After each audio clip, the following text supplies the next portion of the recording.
this one CEO I worked with, very aloof, very aloof. Your business communication metric for this aloof CEO was to be more approachable. Okay. Okay. I'm going to tell. I had a hedge fund guy come to me a while back. His BCM completely opposite.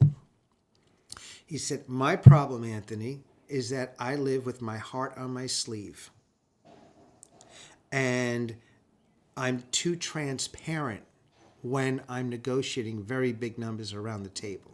All right. Because he feels a sense of obligation? No. Or what is what's not causing obligation. that? He's a hot-blooded guy, and numbers are being thrown, and he's okay. like pissing, no, yes, and like all this stuff is going on. He goes, "That's not good for negotiations." Okay. He goes, "I try to do the poker face, and it's not working. They see me boiling up." So how do you approach that? That's a really interesting scenario to approach with authenticity. How do you do it? How do you you know what it is? Back to the example I gave you with the reason The guy why, that was feeling that had to do the disobligation exercise. Yeah. How do you disobligate from the bottom line? How do you disobligate so that information doesn't boil you up? And So you're not having the emotional response from the wavering, right? And then from that place, you can actually communicate. It goes back to relationships. Yeah. I want you to think of an ex who really pulled you by the heart. Mm-hmm. Got one in your head? Sure. Yeah. All right. Yeah, I do. Okay. Yeah. Pulled you by, got the heartstrings, right? Yeah. Yeah. And for a while, that person had the heartstrings with you, right? Mm-hmm.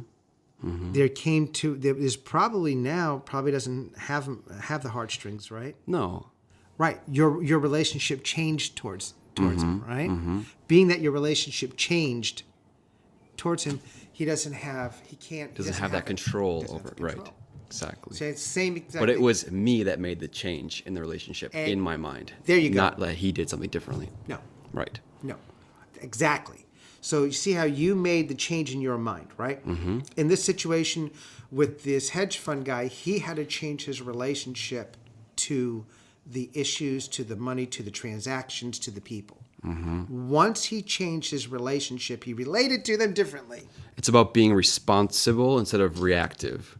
Being able to actually have the ability to respond instead of just kind of going autopilot. Yes.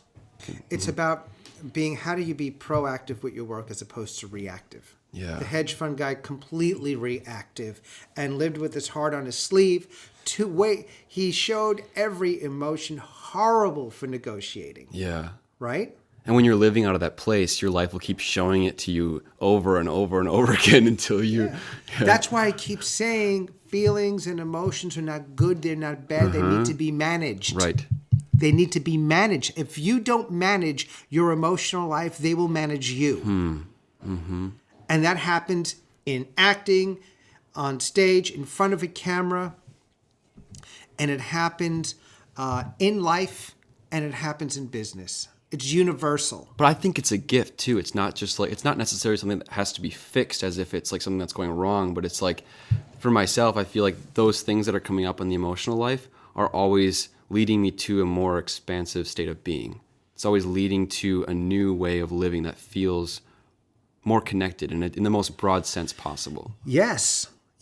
And how do you authentically achieve that? It's about understanding how you function, how you don't, having tool sets. Mm-hmm. You know, when I see myself, whatever I'm communicating in, starting to go south, I have some tools to hopefully get me back. Yeah. You know? Yeah. Doesn't mean I don't go south here and there. No, but at least you have some sort of a compass to work from.